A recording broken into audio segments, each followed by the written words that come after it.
think it's really difficult for young people today because so much of their time is spent on phones and social media that they just don't get the opportunity to get out and meet people. I find it quite surprising because I don't really think of young people as being lonely, but I can see in this day and age now where people are sat in rooms on screens, they maybe feel that they're connected with people, but actually it's not real life connections. It's quite shocking because you would have thought the pensioners should be the loneliest group, and clearly they're not.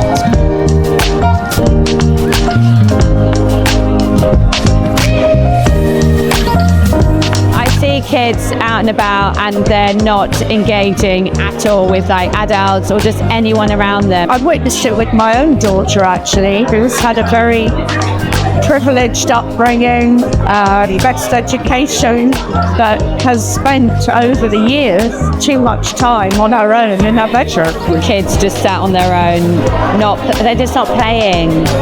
I think W4 Youth is fabulous. I mean, what they do and the drive that Sally brings to it, I think is phenomenal and it's fantastic.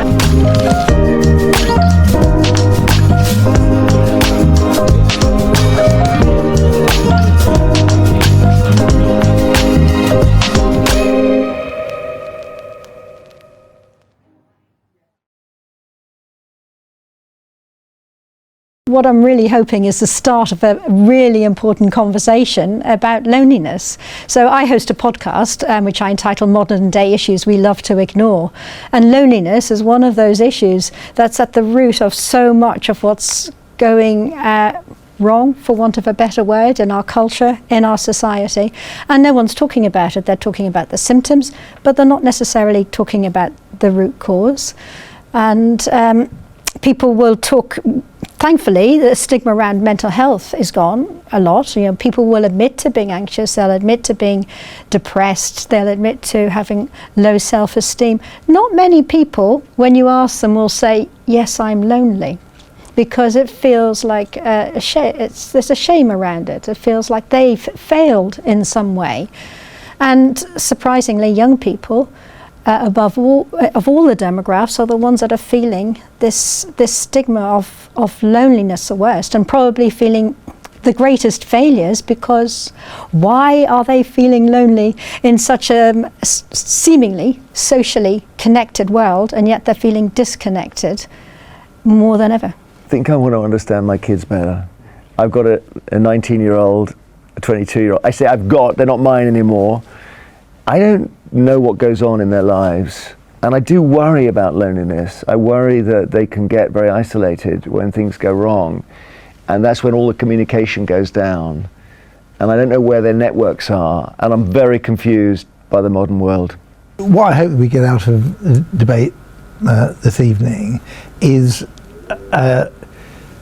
some greater insight into what young people are feeling, because I think sometimes they feel it quite hard to express, and that might be they can't find the word, but it's more likely that they feel embarrassed, or they don't know who to turn to. And I think just the fact that we're here and we're talking about it, and we're talking about it openly, and we can talk about our own experiences, or we can talk about how things have changed between the rather old people on the panel and the young people who we're talking about. And I think if we just make that as an opening gambit, that's a very good start. The community of Chiswick to come together to actually discuss the topic that I've been experiencing for the past 17 years whilst running W4 Youth, which is youth isolation and loneliness. It's such a key topic, and I just don't think it's discussed enough. So I'm hoping that people come together to have that debate, but also to then look at some of the solutions that we've got in mind to actually bring our community together to actually prevent loneliness and isolation, not only in young people, but also across the whole community. W4 Youth began because of people like I used to be, who were on the wrong path. W4 Youth got me back on the right path, and now I'm helping to give others in our community the opportunity to reach their full potential. Everyone needs a chance in life, a chance to play on an even field. No matter who you are or where you come from, or what you look like, or what you do. you find a place where you can feel safe. Where you can grow and create both body and mind. Where we are all the same, where we are all equal. It takes people to nurture their young. For a stronger future from a stronger community. And W4 Youth has taken steps and made great strides over the last decade, and now we need your support to make the next step.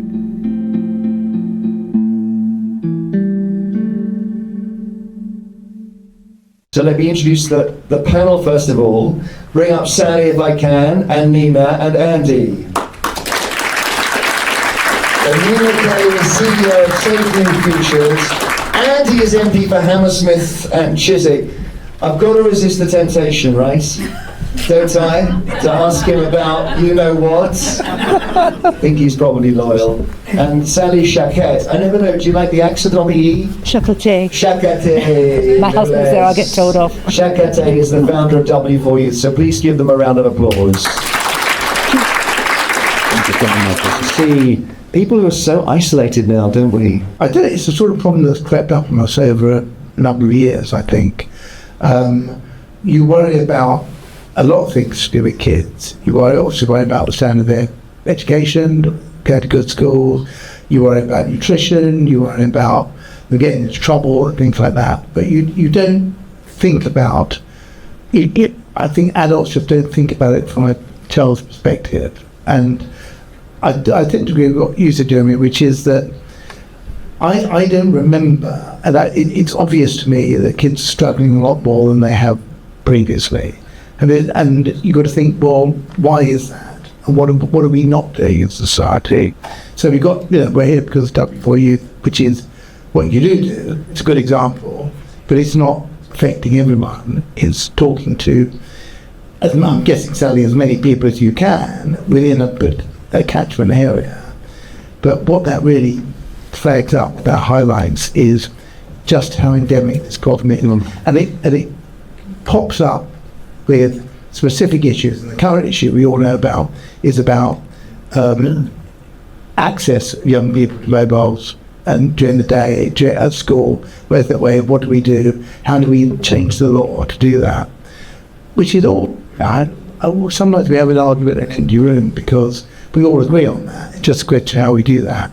But that's the tip of the iceberg in terms of what are the real problems in young people's lives that are not being resolved and being created by the way that society is. Well, let me ask Nina about that, because Nina is fascinating. The CEO of Safe New Futures, which is bang on this subject, isn't it, of trying to work out what's going on and how you deal with it. And you wrote a brilliant white paper where you revealed that loneliness, and I mentioned this earlier, is now something that is more common in the young than the old. Absolutely, yeah.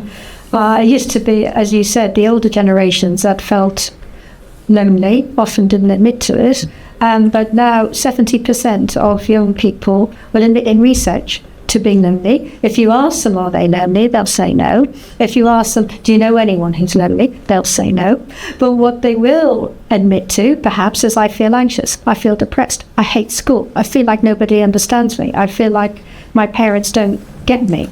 I feel like I don't have a tribe where I belong. So it's this lack of belonging that's the issue. And Sally's fantastic that she's developed this panel to talk about the issue. Underneath it all is loneliness, but it's the word that nobody uses. And I've done a lot of podcasts, I think, as you know, about the issue of loneliness, simply just to get the word out there. But our overarching title of it is Modern Day Issues We Love to Ignore. Yeah. And it's one of those issues we ignore. The word is not used. We should talk about what brought you into this, Sally, because it was a family tragedy. Yeah. I got quite emotional earlier on when TR was speaking, and I might get a little bit emotional now, but since my boys aren't here today, I managed to contain myself. So Ollie, my eldest son, who's now 30, I always say before I start telling the story that he is alive and he is age 30 and he's doing okay now. But he was age 13. He was year 8 and he went to Chiswick school. down in Grove Park, and I was working very full-time in the West End, and he went to get a friend's football kit. I mean, similar to these lads here, he was massively into football, was going off to Rocks Lane. You've got Rocks Lane here as well, which is amazing. And he went to get his friend's football kit over the road in the estate opposite Chiswick School, and there were a group of young men, and it was really interesting. A friend of mine, after it all happened, said, "How do you feel about it?" And I said, "I feel really sad." And they were obviously lonely, they were obviously isolated, they were obviously disengaged with society, with their community. Their mother was in hospital for some reason, they were frequenting this flat, they'd made this very tough gang, drug dealers, dog fighters, terrorising the local community, and they shot my little boy through the face. And I just couldn't understand why anybody would do that. And it happened, it traumatised our life for years. It was awful, and as a family it really was. It was like, I felt like we were going through a war. We were anxious, we were scared. It was the most horrendous time, but I know that at the heart of it, Ollie was probably lonely too, because I was working 70 hours a week. I wasn't at home. He was going off to find his tribe at football. These boys who didn't have a tribe were sitting there with guns and dealing drugs. And I believe that everything as a backdrop to our story is about social isolation and loneliness. So for me, this topic, especially Mental Health Awareness Week, is a massive one. And I'm just so pleased that all of you have come to discuss it. Well, Nina, also you have your story, because when you were maybe 8 or 9, your parents basically vanished. Yes, that's right. Yeah, there was a hotel fire, and their bodies weren't found. So after a year, well, it was an inquest. After a year, as they were presumed dead. And so yes, that was a lonely time, because we were isolated from our friends and family and brought to another country to live. But I was fortunate in a way that I enjoyed my school, so I had a sense of belonging there. And so many young people are alienated in their school environment nowadays. I won't go off on that. That's very relevant. There was lots of youth groups around, and so I found youth groups. There was a little church around the corner, which I enjoyed, and there was lots of young people my age, and so there were safe spaces for me to go. And young people nowadays don't necessarily have those safe spaces. I mean, the charity I run, we create online safe spaces. I mean, we need green spaces and community spaces and youth groups and all that kind of thing as well. But given that so many young people are online, we need safe spaces online for them to come and feel that they can talk to peers, they can talk to trusted adults. It's just something that comes up on my radio show a lot. Is, in fact, at least once a week somebody says the reason the country's going to the dogs is because they close youth centres. And this is it's been going on for 20 years, this complaint. Now, Andy, you can blame Mrs. Thatcher, which seems to be the normal thing, but I don't understand why nobody ever said we do actually need youth centres.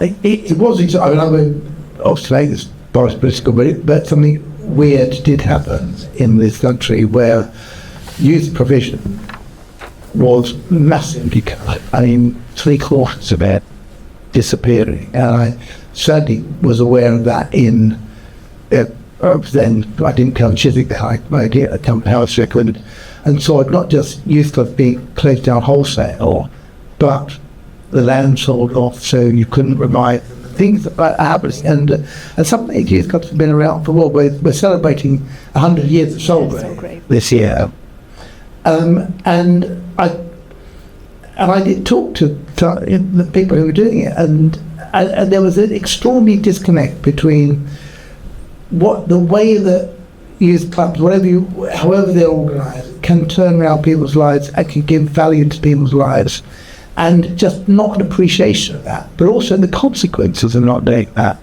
and how that can lead to. I remember some in the House of Commons now, so I better not name them, but a politician saying to me, "Well, how is having people playing football or ping pong at a youth club going to stop them stabbing somebody?" You can't stab somebody while you're playing table tennis. That sort of mentality, I did think talk. I think we've got over that. That's really interesting. Sally, Sally, I knew instinctively that was the right thing to do, but Sally actually practiced it. But they're all private now. I guess the point is that you're charity-based. That's now who we rely on, is people like you. And the game of ping pong isn't the game of ping pong, it's the conversation that they're having during the game of ping pong. Yeah. So, all of our coaches have got sort of lived experience of the real world. I mean, Darrow's got some really interesting past lived experience that, he totally admits, he was on the wrong path, and he's come to us, and we've worked together now for 3 years. Our other coaches, again, come from our community, but they've all got lived experience, and they are young adults who can actually shape and change the lives of other young adults.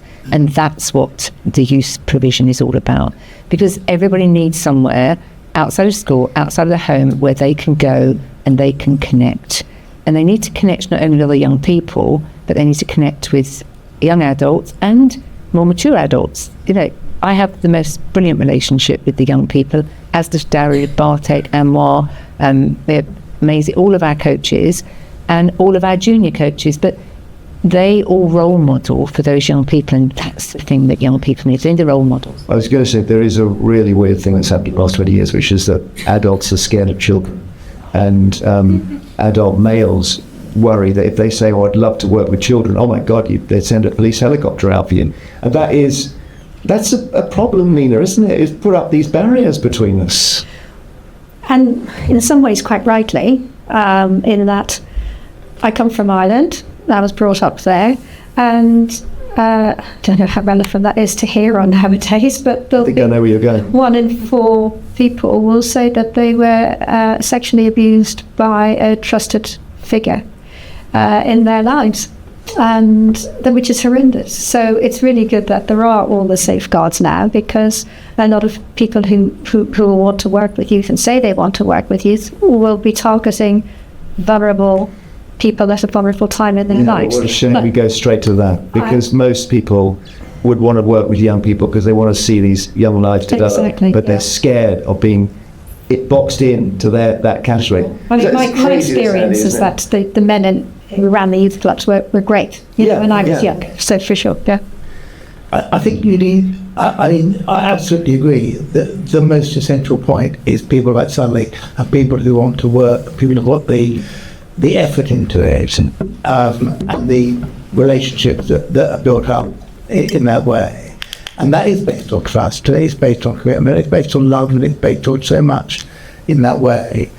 But you also have to have the resource there. And I think, and I hope we are getting for resource in. I mean, you've got West End in Telford now, which is 250 kids a day. I was down there last week. Something called Baby Zone, which is the 0 to 5, because we had Sure Start. Sure Start was beginning to change people's lives, because although it was the under 5, it was setting up people for later parts of their lives. It was making fantastic results at primary and secondary school in that way. And we have to think long term about this. But surely the problem is that, for whatever reason, councils have been mandated to provide old people's homes. And the absolute thing they must do is make sure that elderly poor are not homeless. And the cost of that now is crippling councils. And that's why they've struck out youth clubs. They've had to save on everything. We know this from Hammersmith and Chiswick. And I don't know what the solution is, unless you say, well, I'm sorry, we're going to move some of the money from the old to the young, because they've got more years ahead of them. I think there is more resource going into young people now than there has been for some years. What frustrates me is that, so we know you need the exceptional people, but they tend to identify themselves. You need the resources, you need to build up services, and then when they're reduced and then you have to start again, it's quite frustrating in that way. But I do believe, I think we're in quite a virtuous place from that point of view. I think that we are. I think we know what to do because we've done it before, and the resources aren't beginning to be there. Right, and that's true in Hounslow. I've just become a patron of Hoker. So local authorities resources rather than government. Well, but the local authorities, you're absolutely right, Jeremy. They've been denuded of resources. They need to have access, whether it's charitable, private, philanthropic, or government funds. but they do know what to do, I think. Okay. And what, as long as you've got the people. All right. I just asked Nina, because Nina wrote a white paper on this and it was brilliant. And it went through some of the facts, which are just fascinating and kind of chilling. So some of the science research says that loneliness has the same effect on your health as smoking 15 cigarettes a day. You've somehow managed to actually create these vectors for what loneliness actually does to people's lives, and it's not good. No, I mean, it's a physical health issue in that it leads to early morbidity, early death, heart disease in later life, but it's a mental health issue because it's at the root of young people and older people having a lack of self-esteem, a lack of self-worth, leading to anxiety, leading to depression, leading to them not being able to work, leading to them not paying their taxes, leading to there not being enough money in the system to help young people. So it's a huge social issue which affects mental health, physical health, and it's an economic issue as well. Have we got to the heart of why this is? We'll have some questions soon. And maybe we can work it out, because we keep coming back to the wretched smartphone, don't we, Sally? Yeah, I think loneliness, is my microphone slowing out? It is. Loneliness, I think, is obviously a state of mind. It's when people don't feel connected. And I think I looked at a study years ago, and that study was around how after the war and how community focused we were after the war, and how everybody had come together during the war. And so after the war, it had become very much that you really were part of your community and you operated as a community.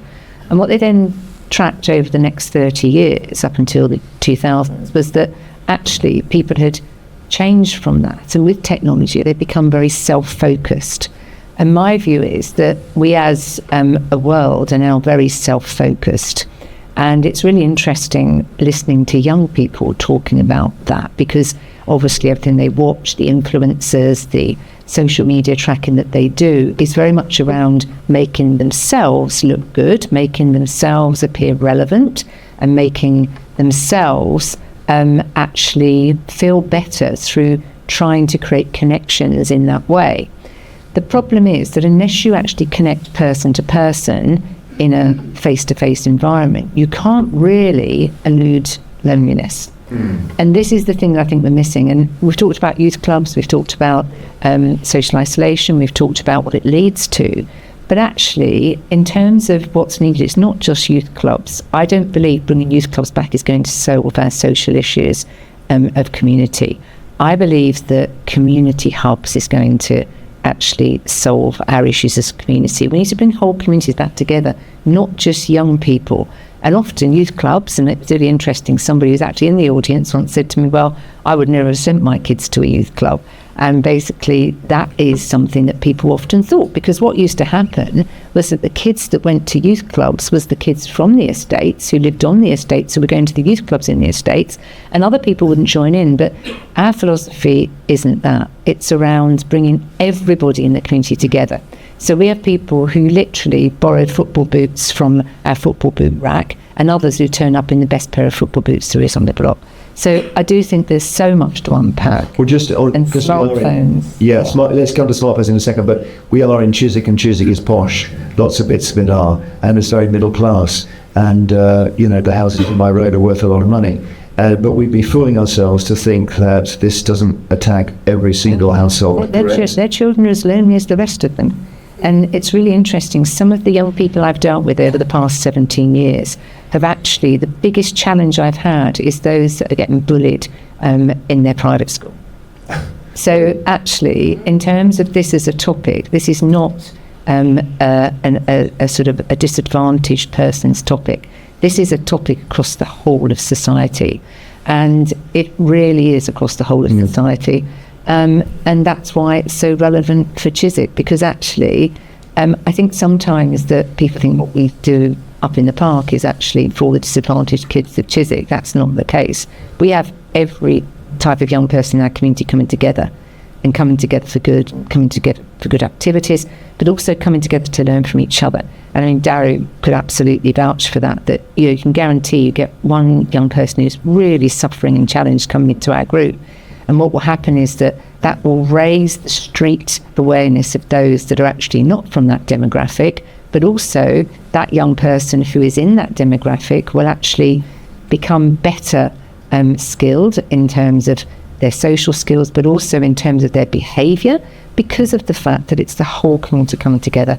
And the phones just need to go away. That's what we do. We have a phone box, they go away. The phones go in the box, and they come and they don't use phones, and we need more of that. But it's community, not just youth, in my view. Absolutely. I mean, Sugar Start was about the parents as well, the mothers finding a place. It wasn't just about the kids, but the pandemic, we have to mention it. I mean, no, we don't want to talk about it. You're right, pandemic. But it really affected people's social skills, especially the younger the person was, the more they didn't go out, and their social development was arrested at a really crucial stage. So that's why we're seeing this problem of socialisation getting worse. So yes, it affected the 15 to 17-year-olds who are now, whatever age they are, 20, 21, but the 3 to 5-year-olds also were stuck at home, not going out, not learning those social skills, and feeling that the world was an unsafe place. So for us, those of us who are a little bit older, it was a blip. It was a year or two out of our lives. May have been a horrible year or two out of our lives. Nevertheless, in the grand scheme, it was a tiny little blip. If you're 5 and 2 of your years have been terrified to go outside, that's really, really formative. And people didn't realise, well, should have realised, in my opinion, but chose not to realise what a big effect that was going to have going down the line. We're now reaping the results of that. True, but on and on, older people I speak to on the radio say, we had 2 world wars on the trot, and we didn't have this level of anxiety among the young. We didn't have it during the Blitz. We didn't have it when we were threatened with the prospect of speaking German. What's going on? We can't just be smartphones. Andy, can it? No, I mean that is a particular problem, and I think we missed a trick on it by not identifying it early enough. So I hope we're now going to get good at that. But I think I agree with Sally that it's not about youth clubs. It is about community and a sense of community in their way. But it's also about the whole life experience that the young people have. Housing's a big issue. And having housing conditions. So yes, I'm very proud to represent Chiswick, and there are poor parts of Chiswick, but there are wealthy parts of Chiswick as well. I also represent my city, which is one of the poorest areas in the country. And the life opportunities for young people there can be limited. And we are doing what we can, linking up with employers, linking up with there are good jobs available locally. We're lucky to be in a part of the country which has blue chip industry and things like that. Schools are good on the whole, but all those things have to work for young people. So I do think you might say, Jeremy, that your question, well, hang on, wasn't it pretty tough for probably our parents' generation? Yeah, growing up in that world.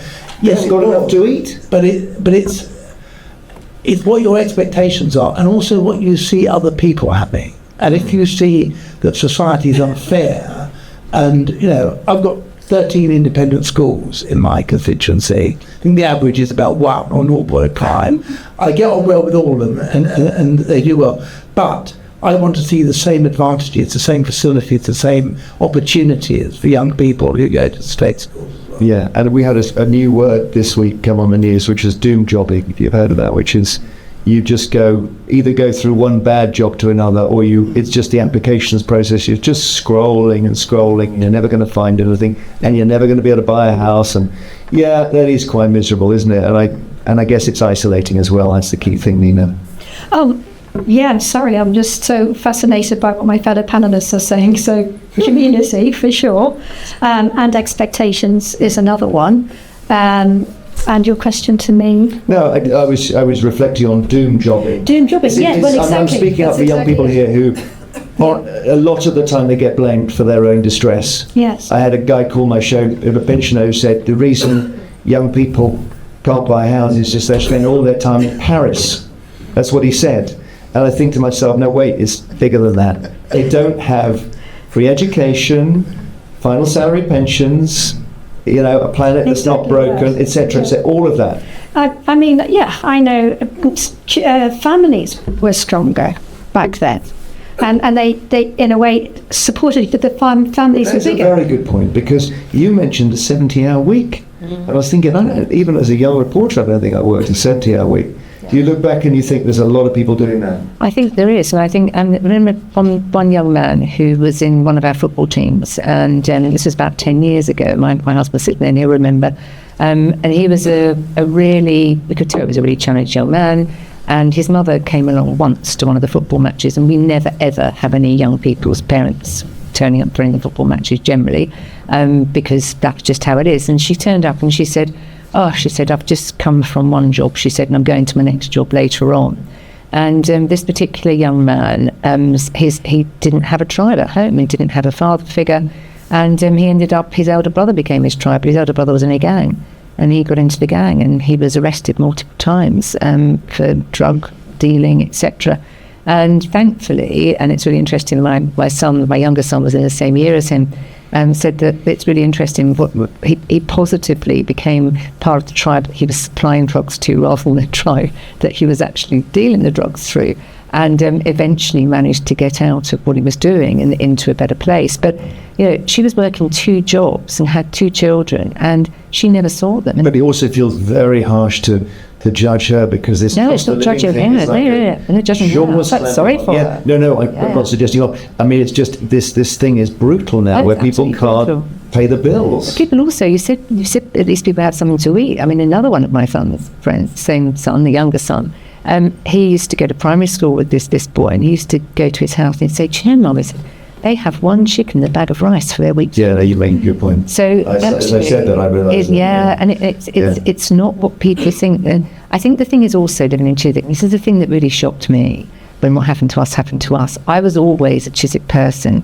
I worked in a very public school world. I worked in real estate. I was in HR, in real estate. Everybody being privately educated. My kids weren't privately educated, but most of my friends, their children were privately educated. But I never thought things happened in our society, in our community, that happened in our society, in our community. I didn't know if people lived on 1 chicken and a bag of rice. I didn't know that people would get shot in the face by gangs. I didn't think gangs were real. I thought gangs were people who were outside of Chiswick. But actually, it's all going on around us, and we all sit in this bubble in Chiswick thinking that actually Chiswick's a lovely village community, which it is for the people in Chiswick, the village community, but it is actually a very spicy place in terms of what goes on. And my coach is sitting over there, and I know he could possibly, not now, but maybe later, give some examples. There's some really spicy stuff going on the whole time around here. So we need to look after ourselves and our community, and those people in our community as a whole. And let's burst our bubble a little bit today and actually make us all realise that the things that are going on in our community are our responsibility. They're for us to work with in our community, through all the people in our community. And let's all take some responsibility for that and come together to make that happen. Sorry, can I just say, coming back to your question about, sorry to interrupt, about the war, and also Andy mentioned about expectations. Back then, not that I was not that old, but even when I was a youngster. We're the same age, you don't have to worry. It's fine. You didn't expect life to be easy. You didn't have an expectation of being happy, of having things, of being comfortable. I distinctly remember when I was about 10 or 11 saying, it's so unfair, why can I never have any new clothes? Why do I have to have somebody else's hand-me-downs? And somebody just said, well, life isn't fair, Nina, is it? Get on with it. And that's the way we lived. And I wasn't from a poor family either, so... Of course, I wonder whether the war thing, the point about the Second World War, with which I think all blokes over 50 are totally obsessed, is that there was an incredible sense of community. Yeah. And that's what we're missing now. We've got everything else except community, and it's killing us. And of course, not having enough to eat in the 50s wasn't so bad when no one had enough to eat, and there was rationing for everyone. But as you say, the bag of rice now is just you. So that is isolating. Do you get people coming to your surgery, Andy, who say, I don't have any friends, I'm lonely? I do. Well, the positive thing is I get a lot of people who want to help, I think a lot of people do want to volunteer and do want to help, and then the issues are finding the resources to do that, finding venue, finding things of that nature. So I'm generally optimistic about that. I don't think people would come, a bit like talking to young people earlier on, and say, I'm lonely. But they come to you because they're at the end of their tether. And there are a lot fewer places you can go for help now than there used to be 10 or 20 years ago. So they'll come to me and they'll come to my budget because there's nowhere else to go. There's no law centre, there's no advice bureau. There's long waits to see anything from CAMs to GPs to what have you. That's part of it. For sure, with that thing of not being able to access any mental health assistance in the NHS if you're young. See, I don't know whether it's even possible for it to be promised. Was it a promise at the last election? Yeah, there are big promises that we're treating. I'm trying to avoid it in relation to mental health being a Cinderella service, or being a second-class service and not getting things. Well, that's bad enough, but when the health service as a whole is a bit of a basket case, then mental health services really are.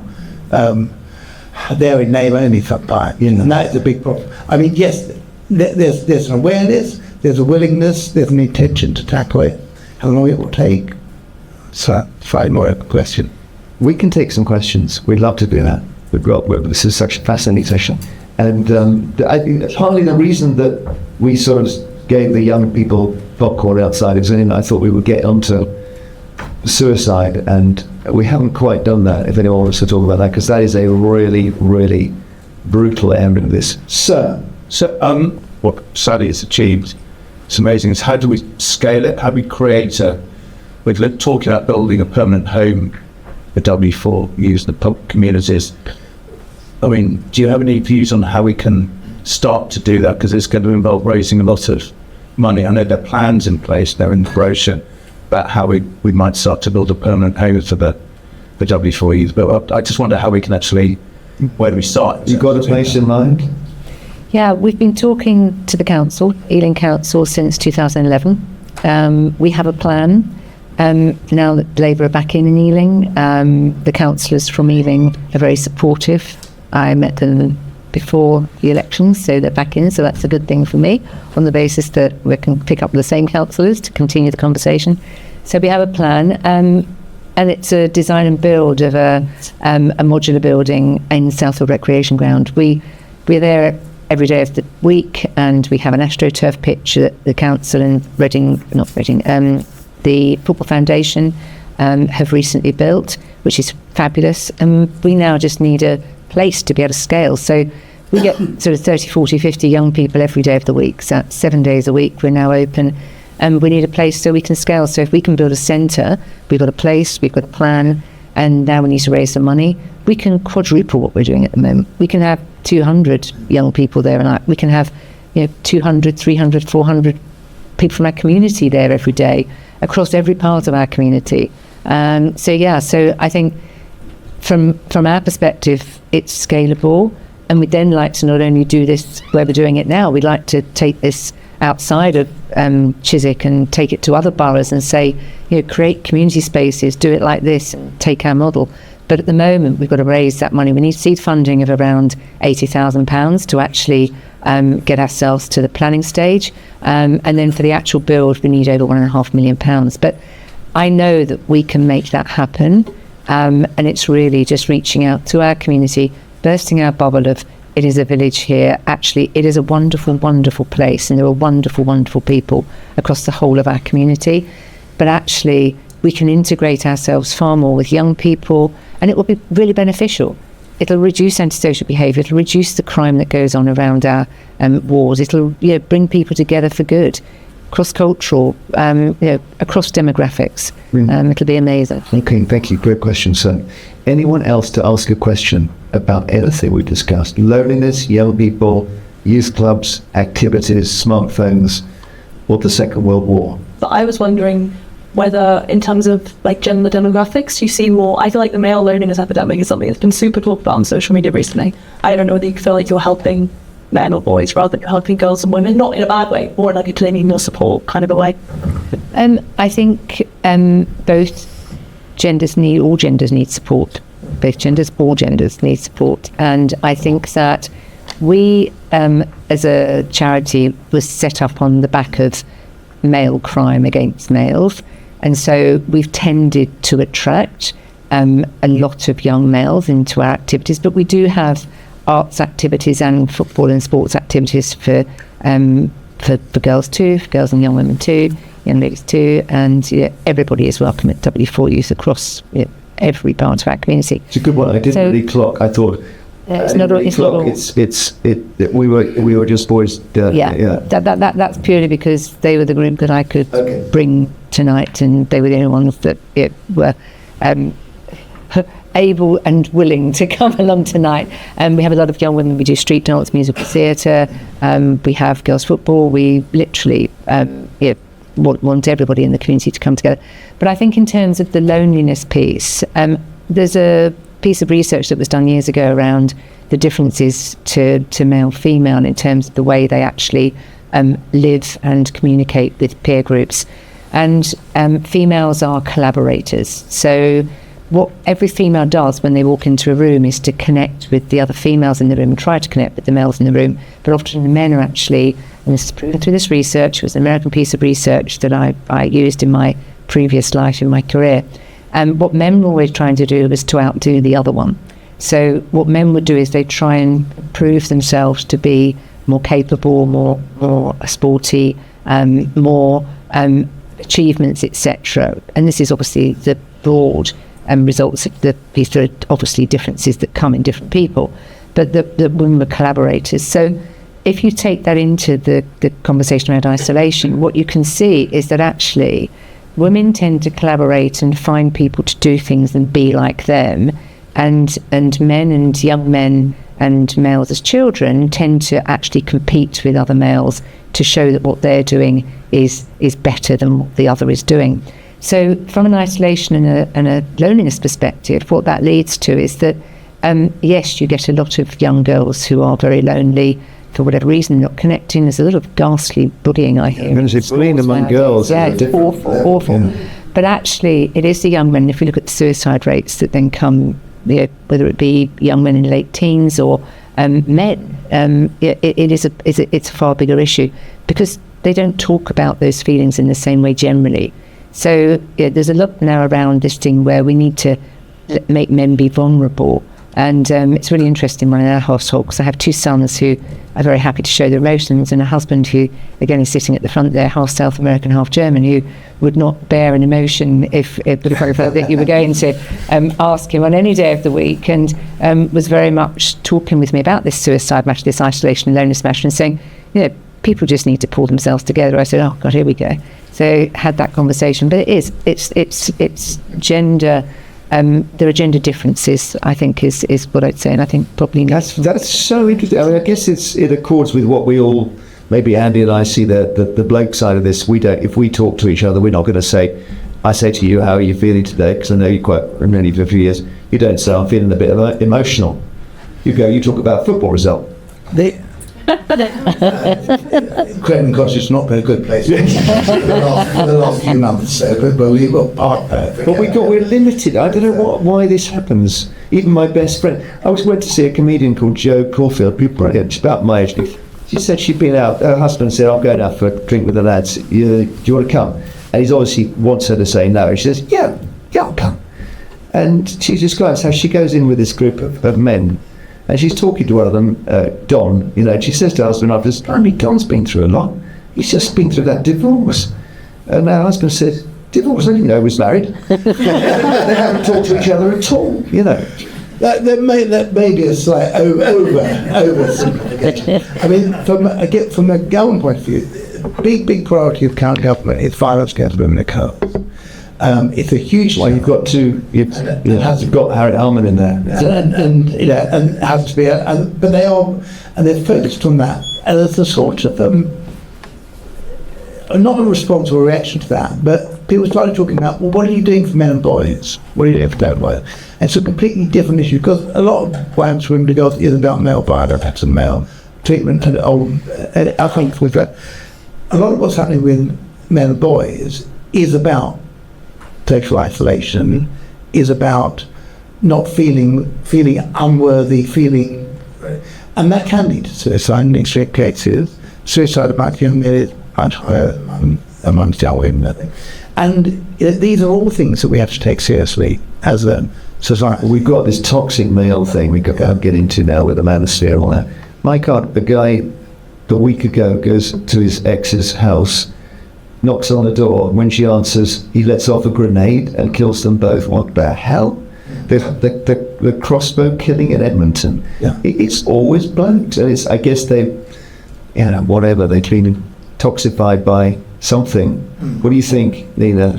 The film Adolescence, I thought That was the turning point. Yeah. superb. That, like now, we're trying to bring issues out into the open. That brought up so many issues. It should be made mandatory in schools, really. I don't know why it hasn't. It'd be a really easy fix. Well, that's a boy who went towards the toxic violence. Exactly. Yeah. Yeah. Okay, But yeah, sorry, on the male, if you're asking that gender issue, I belong to a tennis group, which is virtually all men, because we play before work. And I belong to a yoga group, which is virtually all women. And the conversations, just like you described, so the men are talking about, I don't know what they're talking. Was it an offside? Sports and Was it an offside? football, Yeah. exactly, and all that. And in the yoga, people are going, oh, this happened to me and that happened to me. Personally, I'd like a bit of a balance, to be honest. It's sort of one extreme to the other. I feel a bit schizophrenic, so I have to keep This is so fascinating. Maybe a bit off topic. I've just seen. I've got two hands. We'll do quicker answers here. So sorry. Yes, this is going back to the smartphone issue, and I guess this is probably directed towards Andy. I can't help thinking that it would be almost impossible to put it into action on a school-by-school basis. So is it something that could ever be governmental? Like in Australia, they've banned social media. You are doing something like that, aren't you? It's uppermost in my mind, because I got another 250 emails on this subject just today and yesterday. And it's a very effective campaign, and quite rightly so. And there's been a whole, I don't know if you've been watching what's been happening. It's why I say we're having an argument in the room, because I think we do all agree where we want to get to. It's how you do that. But there's been this ping-pong between the House Lords and the House gone up to the House Law to just do it now, under 16s, no access, blah, blah, blah. And I think, I'm not just saying this because it's government policy, but let's take to a little bit of time, probably about weeks, couple of months, just to do it effectively and think about what we're doing, rather than just sort of having a sort of knee-jerk reaction. We have left it alone too long, but now I think we need to get it right. And it's not, so you're going to say that Australia is not working as planned, because they realise that young people are socialising on things like Roblox. And some of the families who lost sons and daughters through suicide or through that way are thinking, well, are you letting the tech companies off the hook here by saying, we will make the decision that who has access? They should be making decisions about what they allow on their sites. I was thinking more about the banning of phones during school hours. Yeah. Okay. I most schools seem to. Can't see anything. I think most schools are already there. Okay. All right. Sorry. Now we have brilliant questions here. Is that thrilled? You had your hands up. Social media shows like a very small portion of people's lives. Often the best parts is made people that maybe have higher incomes or better experiences, like more visible to people with lower incomes. Do you think that kind of is fueling the loneliness crisis, and how do you feel it would be best to deal with it? Let me give that to Nina, because Oh, okay. the other two answered the last. Sure. It's this thing that we come back to expectations, and they're not real. It's false realities, isn't it, that's being shown. So I was Sunday, I think it was, in quite a nice restaurant in London, mostly because I needed to use the loo, but there was somebody in there. It was very fancy toilets, but there was somebody in there taking selfies of themselves in this very fancy toilet. I presume indicating that they were eating there, which doubt very much they were.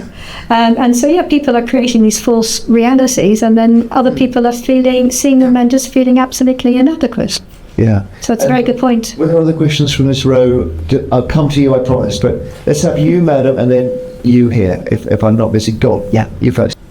I went to private school, and I think there's this idea that people from a privileged background don't have problems in society, and it goes back to the comment you made about 13 independent schools in Chiswick, and this idea you've come from a nice background, what problems could you possibly have in life? But the pressure on kids that are going to private school to do well, succeed, the competitiveness is unbelievable. The extracurriculars, who's going to what university? Is it a Russell Group university? Is it this? What are you going to do afterwards? And if you fail exams, make mistakes, whatever. Like, I didn't do particularly my prelims at school. I remember being dragged into the headmaster's office and told off about it. And the results I got were probably fantastic for what other students might want to achieve, but that kind of pressure, and then going into exams and seeing like previous year groups' results up on the wall to remind you, you better get the same results because this school wants more kids to come in and bring in their fees. And I don't know, I just think that there's this idea that people from privileged backgrounds don't have problems as well. So okay, that's point well made, and Sally covered a bit of that, so thank you. Yes, madam. I'm very inspired by that and almost decided to give up doing abundance and come and work with you guys, but then I thought actually abundance could maybe help with you.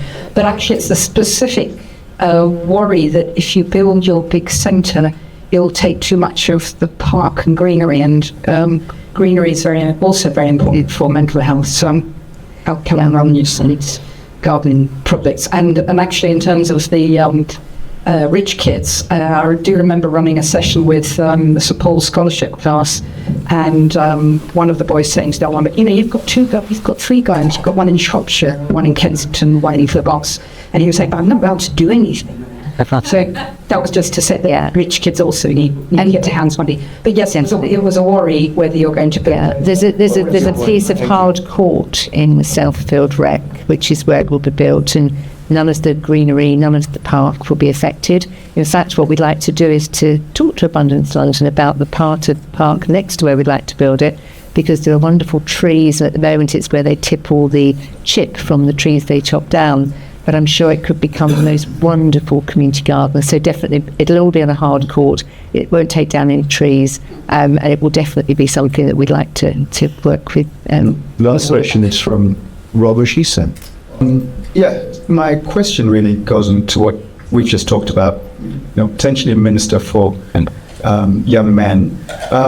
What are we doing as a panel about trying to promote more male role models? Because I think, as we saw the young men at the front there, we've got a lovely coach at the front. We've got football, we've got boxing, but there's other things that young men are doing. There's science. We have astronauts, we have all actors and so on.